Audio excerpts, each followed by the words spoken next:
नौकरानी एक घर के लिए कितनी जरूरी होती है, आइए देखते हैं। अरे बहू, ये देख, सारा साबुन बर्तन में रह गया। ये नौकरानी कोई काम नहीं करती, गंदा काम करके चली जाती है और ढेर सारा पैसा ले जाती है। अरे मम्मी जी, उसने तो साफ किया ही था। मेरे ही हाथ से इस ग्लास में सर्फ गिर गया था। अरे बस कर झूठी, उसे बचाने के लिए सारी जुगत लगा ले, लेकिन मैं तो इसे निकाल कर ही रहूंगी। हमारे जमाने में ना कोई नौकरानी थी और ना ही ये चिकने बर्तन। चूल्हे के जले बर्तनों को राख रगड़ कर साफ किया करती थी मैं। अरे माँ जी, मैं कहाँ बचा रही हूँ उसे। और वैसे भी आजकल नौकरानी जरूरत नहीं, स्टेटस सिंबल बन गया है। अब आप बताओ, मैं मुन्ना को नीचे घुमाने ले जाऊं तो लोगों से क्या बोलूं? झाड़ू पोछा खुद लगा रही हूँ।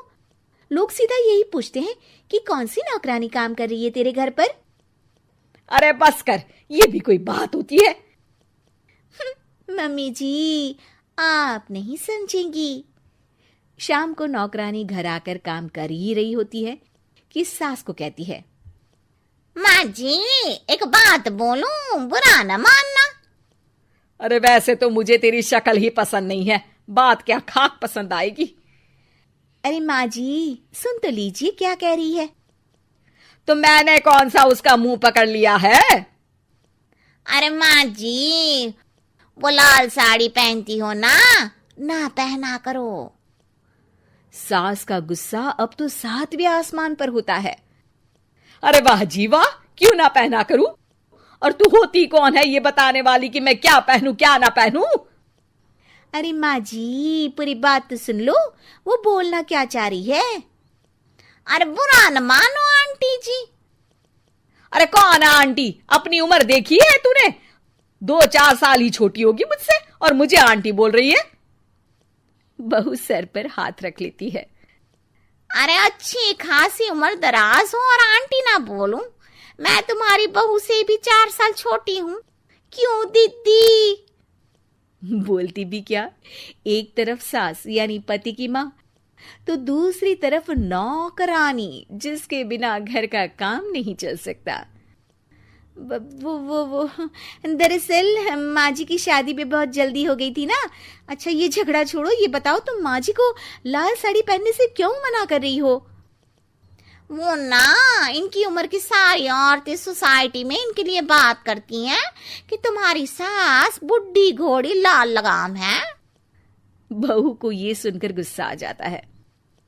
अरे वाह वाह, कौन बोलता है जी? खुद क्या है यहाँ की औरतें, बाल सफेद लेकिन टाइट जींस और कोई कुछ भी पहने। अरे पहनना हमारा निजी हक है, किसी को कुछ हक नहीं बनता कि वो मेरी सास के लिए कुछ बोले। मैं आज ही जाकर माँ जी के लिए लाल जींस लेकर आऊंगी, फिर देखो कोई क्या बोलता है। अरे चुप लाल जींस। अरे सुन नौकरानी की बच्ची, जाकर बोल दे उन लोगों से कि उन लोगों की तरह मैं उड़ती नहीं फिरती हूँ घर बार छोड़कर। अपने बच्चों और नाती पोतों में मन लगाती हूँ, ना कि सारा दिन ताश के पत्तों में आंख गड़ाकर 3 पत्ती खेलूं। नौकरानी वहां से चली जाती है।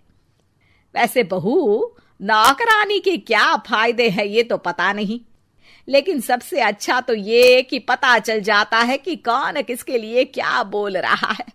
सोसाइटी में तेरा नौकरानी रखने का इरादा बिल्कुल ठीक था। अगले दिन उन लोगों के घर की बेल बजती है। बहू दरवाजा खोलती है कि सामने कुछ औरतें खड़ी होती हैं। अरे बहू, कहाँ है तेरी सास? बुला जरा। अरे बहन जी, आप सारी एक साथ आइए आइए, कैसे आना हुआ? अरे 3 पत्ते खेलने आई हैं, क्यों खेलोगी? क्यों नहीं, वैसे भी बड़े दिन हो गए, एंटरटेनमेंट हुआ नहीं। बहू जा जाकर पकोड़े तो बना ला। अरे बस करिए, आगे कुछ पीछे कुछ। वैसे तो कहती है कि परिवार पर ध्यान देती है, हमारी तरह 3 पत्तियां नहीं खेलती। हमने कौन सा परिवार छोड़ दिया? सास सक पका जाती है। अब ये किसने कहा? मैं तो कहती हूँ कि मैं भी थोड़ा बाहर निकलूं। आपने ही तो कमला नौकरानी से ये सारी बात की थी। सास और बहू को अब सारी कहानी समझ आ जाती है कि सोसाइटी की औरतें क्यों भड़क रही हैं। माफ करिए आंटी, मैं छोटी हूँ, लेकिन फिर भी पहले तो आप लोगों ने माँ की लाल साड़ी का मजाक उड़ाया था ना। हाँ हाँ, उड़ाया था, लेकिन उससे पहले तो तुम लोगों ने हमारी जीन्स के बारे में बात की थी। अरे क्यों ना पहने हम जीन्स, तुम्हारे पैसों की थोड़ी ना है। सास और बहू सर पकड़कर बैठ जाती है। देखा बहू, ये खेल कर गई तेरी नौकरानी, यहाँ की बात वहां तो वहां की बात यहाँ। दोनों किसी तरह औरतों को समझा बुझाकर घर भेजती है और कसम खाती है कि नौकरानी को नौकरानी ही रहने देंगी। नौकरानी के नखरे। प्रशांत और संध्या दोनों ही मुंबई में नौकरी करते थे। अच्छा हुआ संध्या तुम पढ़ी लिखी हो, कम से कम मेरे साथ घर चलाने में मेरी मदद तो कर देती हो। हाँ, लेकिन तुम क्या करती हो? तुम कौन सा मेरे घर के कामों में मेरी मदद करती हो? अरे मेरी माँ ने तो कभी मुझसे एक प्लेट भी नहीं उठवाई, आंखों का तारा था मैं उनकी। हाँ हाँ, मेरी माँ ने तो मुझे रास्ते में बिठाकर पाला है ना। अच्छा, ये तो बताया नहीं तुमने कभी। बताया तो था, लेकिन हाँ, माँ ने घर का काम भी करवाया और पढ़ाया भी। अच्छा, तो तुम क्या कहना चाहती हो, मेरी माँ ने मुझे घर के काम नहीं सिखाए? अरे सिखाए भी क्यों, लड़का हूं मैं। ये सुनकर संध्या हंसने लगती है। रहने दो इस बहस को। तुम्हें फिक्र है ना कि मैं तुम्हारा घर चलाने में मदद करती हूँ। प्लीज, तो फिर तुम भी घर के कामों में हेल्प कर दिया करो। अरे बाप रे, ठीक है, मैं कल ही तुम्हारी इस समस्या का समाधान कर दूंगा। अच्छा, ये ऐप तो देखो, क्लास 6 to 12 के मैथ्स, फिजिक्स, केमिस्ट्री, बायोलॉजी और IIT, जी, नीट लेवल तक के सॉल्यूशन अवेलेबल है। बस करना क्या है, क्वेश्चन की फ़ोटो क्लिक करो, क्वेश्चन को क्रॉप करो और 3 सेकंड में वीडियो सॉल्यूशन आ जाता है। तो अब से कोई भी डाउट हो तो डाउट नट करो। अगले दिन। अरे आओ आओ संध्या, देखो तो कौन आया है। अरे ये कौन है? आपकी कोई रिश्तेदार है क्या? बताया नहीं आपने। नहीं संध्या, ये हमारी हेल्पर है, घर के कामों में ये आंटी तुम्हारी मदद करेंगी। अरे लेकिन मुझे तो टाइम से ऑफिस जाना ज़रूरी होता है, फिर कैसे मैं मैनेज करूँगी? अरे तू काहे को मैनेज करेगी, अपन है ना, सब संभाल लेगा। तू तो मस्ती से ऑफिस जा, पैसे कमा और अपन को दे। ठीक है, आइए मैं आपको काम बता दूं। संध्या आंटी को लेकर किचन में जाती है और उन्हें घर का सारा काम समझा देती है। अगले दिन।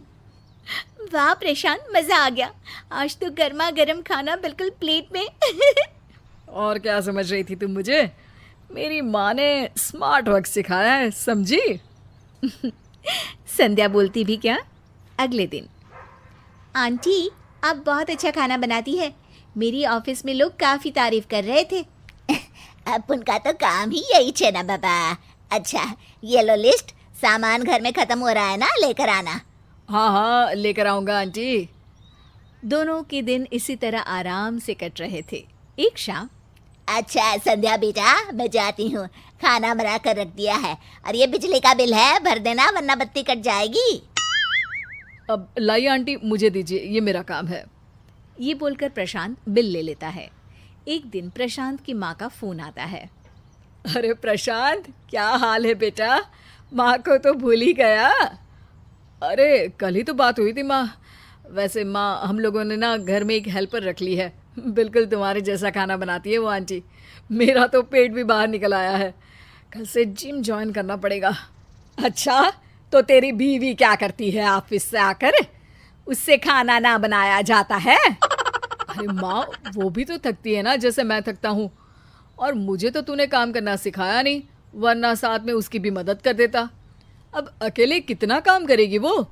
अरे जोरू का गुलाम, देखा नहीं था कैसे तेरे पापा सारे वक्त खाट तोड़ते थे और मैं चक्की पीसती थी?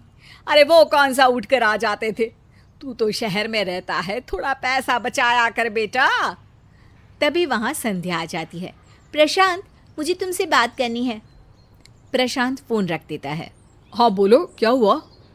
अरे पिछले 2 महीने से हम लोगों के खर्चे कितने बढ़ गए हैं, समझ में नहीं आ रहा कि पैसे जा कहाँ रहे हैं। अरे ये जो तुम मोटी हो रही हो ना, ऐसे ही नहीं हो रही हो। अरे मजाक छोड़ो प्रशांत। अच्छा ये बताओ, आज आंटी नहीं आई? नहीं आई होंगी, कोई बात नहीं मैडम, कभी खुद भी किचन का रुख कर लिया करो। संध्या किचन में जाती है तो दंग रह जाती है। प्रशांत, ये देखो तो पूरा किचन कितना गंदा है, और यहाँ तो राशन का कुछ भी सामान नहीं है। क्या बनाऊं? न चावल है, न दाल, न आटा। अरे कैसी बात कर रही हो, अभी 10 दिन पहले ही तो मैं सामान लेकर आया हूँ। तभी आंटी आ जाती है। हाँ साहब, अपन बोलने ही वाला था कि राशन का पूरा सामान फिर से लाना होगा। अब आज क्या बनाएगी? आज ना आप बाहर से खा लेना और मेरा पगार दे दो। आज मेरे को गांव जाने का है, 4 दिन बाद आएगी मैं। हाँ, किसी तरह दोनों आंटी को पैसा देकर साथ बैठते हैं। इस बार तो बिजली का बिल भी बहुत आया है, 10 दिन में राशन खत्म, और अब जब देखो इनकी छुट्टी। यार मुझे तो लग रहा है कि मैं नौकरी नहीं कर पाऊंगी। अरे यार, फिर घर कैसे चलेगा? नहीं नहीं, इतनी अच्छी करियर है तुम्हारी, छोड़ने नहीं दूंगा मैं। अरे पर मुझसे घर का और बाहर का काम साथ साथ नहीं होता प्रशांत। चलो ठीक है, काम बांट लेते हैं, जैसे तुमने मेरा हाथ बटाया। चलो बताओ मैं क्या करूं तुम्हारे लिए। बस फिर क्या था, दोनों मिलकर घर का काम करते, दोनों ऑफिस जाते, पैसे कमाते और खुशी से रहते। तुम सही कहती हो संध्या, अगर बेटियां बाहर जाकर पैसा कमा सकती है तो लड़के क्यों नहीं घर का काम कर सकते।